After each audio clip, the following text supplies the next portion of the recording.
قلعہ روہتاس کی جو سیر کا جو سلسلہ ہے اس میں جو آج کی ویڈیو ہوگی وہ ہے پھانسی گھاٹ کے متعلق۔ جو میری رائٹ سائڈ پہ یہ اس طرف نظر آ رہا ہے، یہ عمارت جو ہے یہ پھانسی گھاٹ کی عمارت ہے، اور اس سائڈ پہ جو عمارت نظر آ رہی ہے یہ مان سنگھ کا محل ہے۔ تو کوشش کریں گے کہ آج ان دونوں جگہوں کی ویڈیو کو بنا سکیں۔ تو ابھی پہلے ہم پھانسی گھاٹ کی طرف چلتے ہیں۔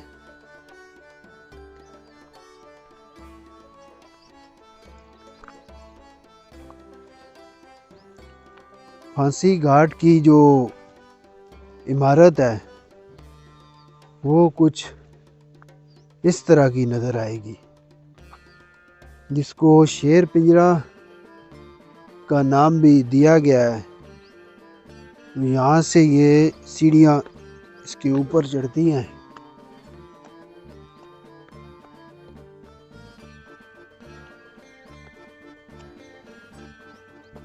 اور پھانسی گھاٹ کے سامنے پہنچ جاتی ہیں۔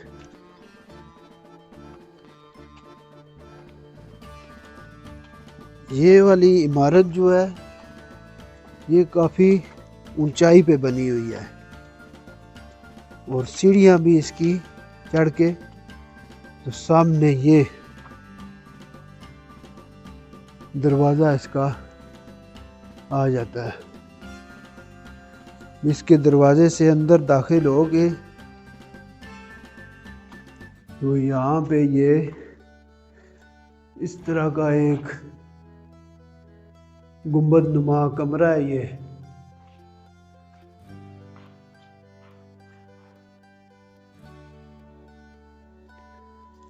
جس کے اوپر والی سائڈ سے سوراخ بھی نظر آتا ہے۔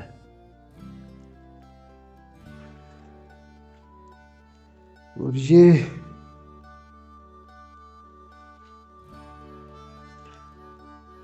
پھانسی گھاٹ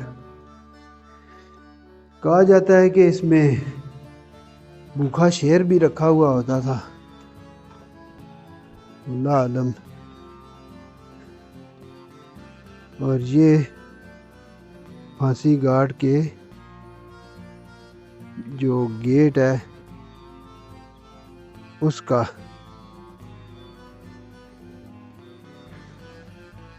اور اس سائڈ سے آئیں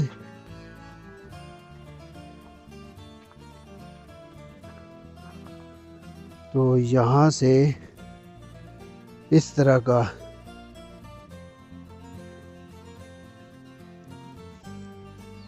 ویو ملتا ہے۔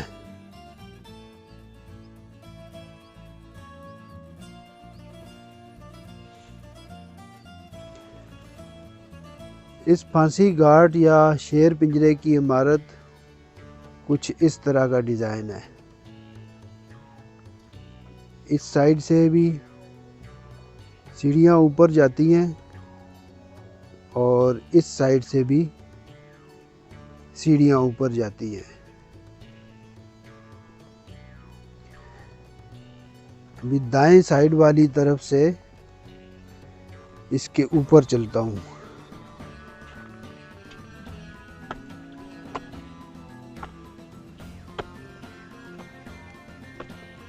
یہاں سے آ کے پھر اس طرح کا سامنے سیڑھیوں کا ڈیزائن آ جاتا ہے۔ پھر یہاں سے اوپر چڑھ کے مزید اوپر یہاں سے یہ جناب شیر پنجرہ یا پھانسی گھاٹ،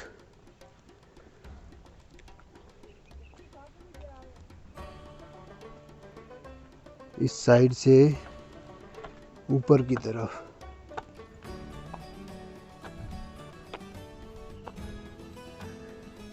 یہاں پہ یہ پھانسی گھاٹ کے بالکل چھت پہ پہنچ گئے، اور یہ والا وہ سوراخ کہتے ہیں کہ اس میں سے بندے کو نیچے لٹکایا جاتا تھا۔ ابھی میں انجم شہباز سلطان صاحب کی جو کتاب ہے اس میں سے اس کی معلومات دیکھتا ہوں اور پھر آپ کو مزید اس کے بارے میں بتاتے ہیں۔ پھانسی گھاٹ سے اس طرح کا یہ سامنے ویو ملتا ہے۔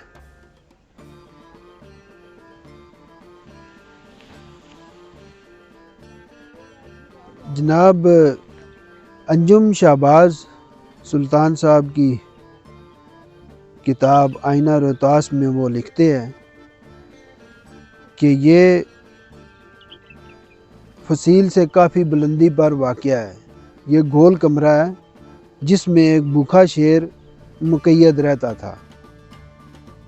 جب میں شیر پنجرے کو دیکھنے کے لیے گیا تو اس کے اندر جگالی کرتی ہوئی گائے نے مجھے چونکا دیا، اور پہلی نظر میں مجھے یہی گمان ہوا کہ شاید یہ کوئی شیر ہی بیٹھا ہوا ہوگا، تو میں ڈر گیا دیکھ کے۔ لیکن پھر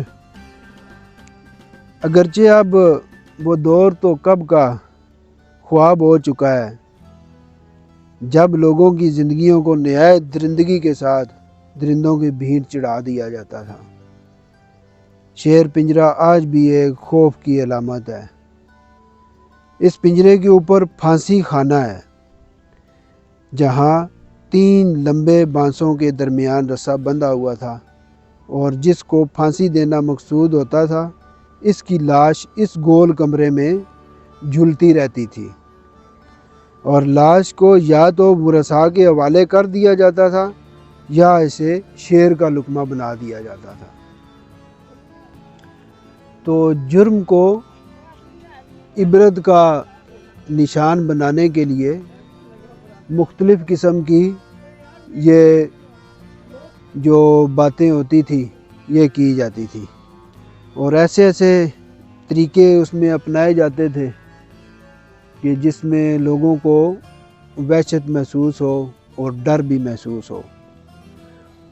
تو مزید انجم شہباز سلطان صاحب لکھتے ہیں کہ اس کمرے کے اوپر پھانسی گھاٹ ہے جہاں 3 لمبے بانسوں کے درمیان رسا بندھا ہوا تھا، اور جس کو پھانسی دینا مقصود ہوتی اس کی لاش اس گول کمرے میں جھولتی رہتی تھی، اور لاش کو یا تو ورثاء کے حوالے کر دیا جاتا یا اسے شیر کا لقمہ بنا دیا جاتا۔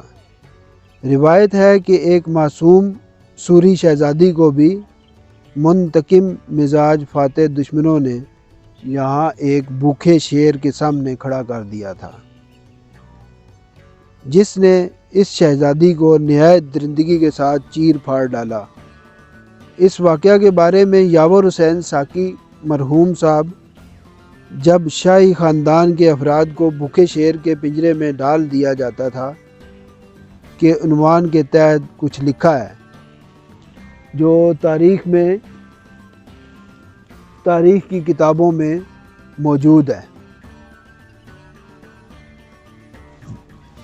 تاریخ قدیم میں مذکور ہے کہ روہتاس کے حاکم آدم خان نے عادل شاہ سوری کی وفات کے بعد سرکشی اختیار کر لی تھی۔ سکندر لودھی اس وقت لاہور میں خیمہ زن تھا اور دہلی کی طرف روانگی کا طبل بجا چکا تھا۔ یہ شیر پنجرے کا جو پھانسی گھاٹ ہے اس کے اندر کا یہ منظر ہے، اور جہاں پر 3 لمبے بانسوں کے درمیان رسا بندھا ہوتا تھا اور اس کے ساتھ اس کو مجرم کو لٹکا دیا جاتا تھا۔ ابراہیم سوری نے آگرہ کا حاکم ہونے کی بنا پر عادل شاہ سوری کے آخری ایام میں دہلی میں تیمارداری میں مصروف۔ یوں ہی بادشاہ کی وفات کی خبر پھیلی، ابراہیم سوری نے اپنے حاکم اعلیٰ ہونے کا اعلان کر دیا۔ سکندر سوری نے دہلی کی طرف کوچ کا بگل بجا دیا اور آدم خان نے اٹک پر سے ہمایوں کو پنجاب میں آنے کی پیشکش کی۔ اس سے قبل شیر شاہ سوری نے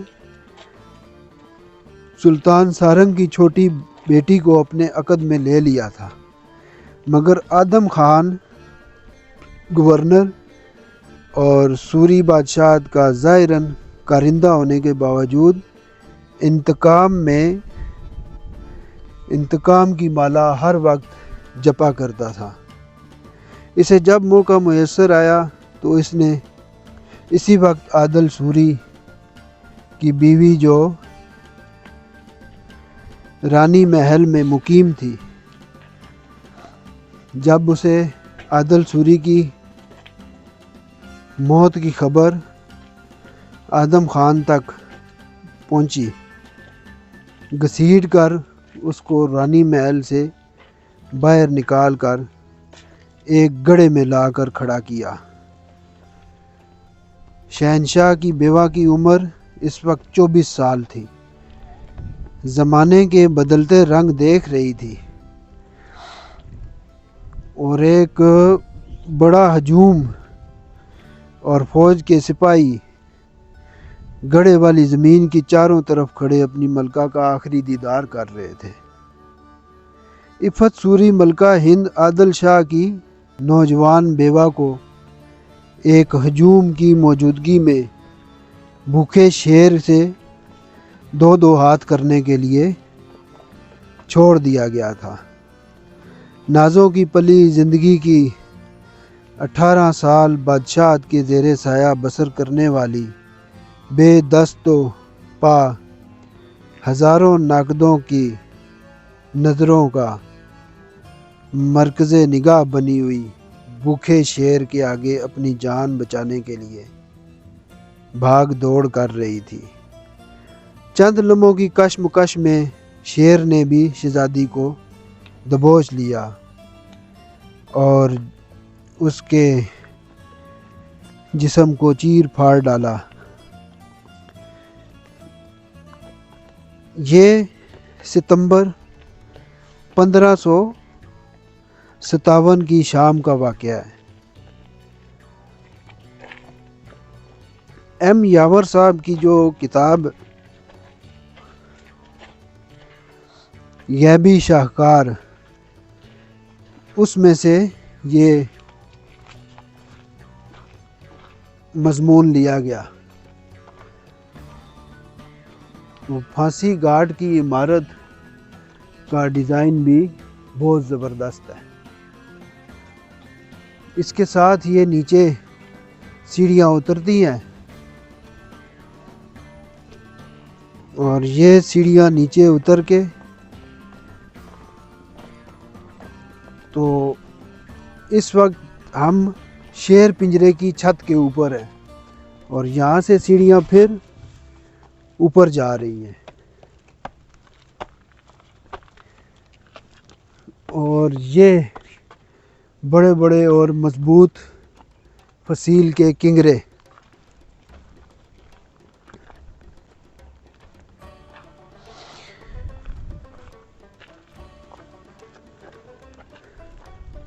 اب یہ جو سامنے آپ کو ایریا نظر آ رہا ہے، یہ ایریا بادشاہی مسجد، قابلی دروازہ، اور اس سائیڈ پہ آئیں تو سامنے شیشی گیٹ ہے، اور اس سے آگے جائیں تو وہ سامنے طلاقی دروازہ ہے۔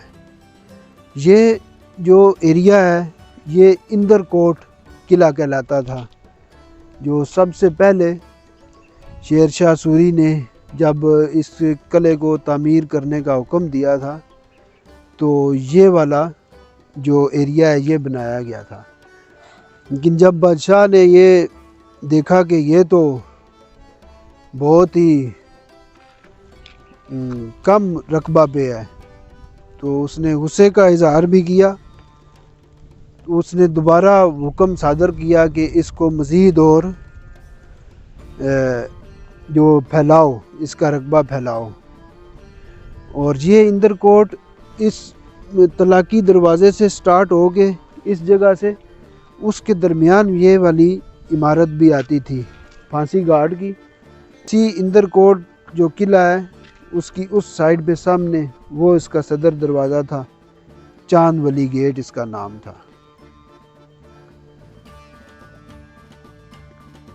اور سن 2002 میں 1 اور 2 میں اس کی جو مرمت اور تزئین و آرائش کا کام تھا وہ شروع کیا گیا.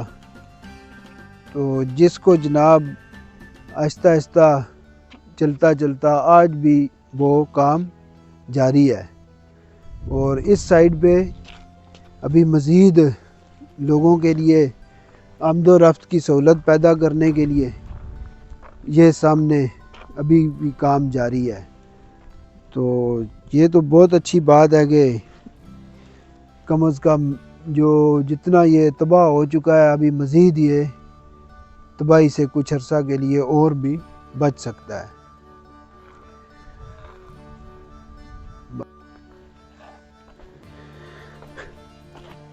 اب پھانسی گھاٹ سے جو سیڑھیاں ہیں نیچے اتر کے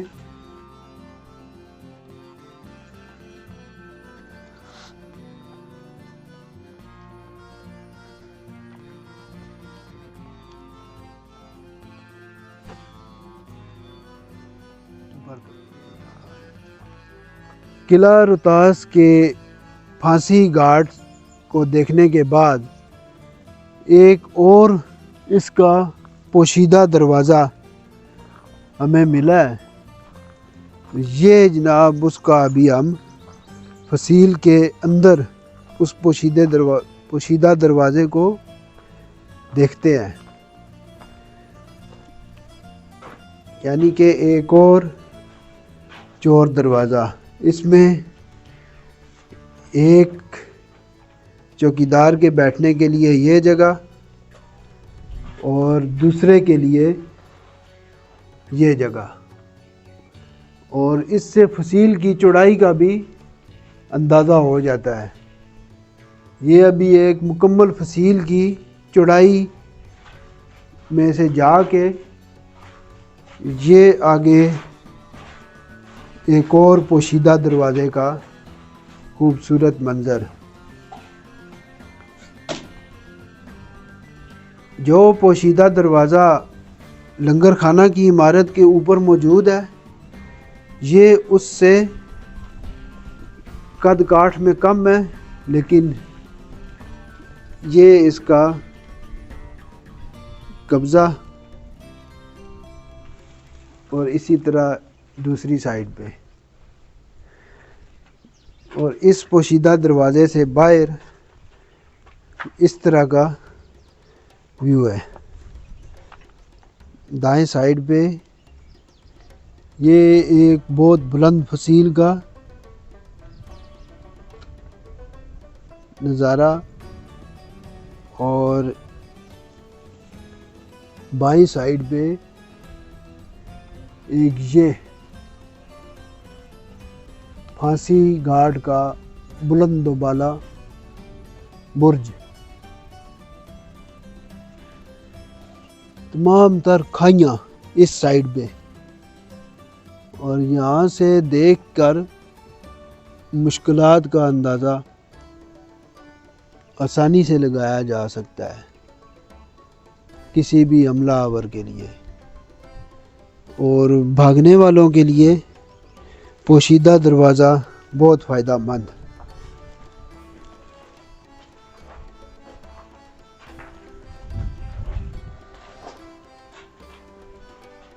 یہ اس فصیل کے اندر راہداری اور یہ چھپا ہوا دروازہ قلعہ روہتاس کا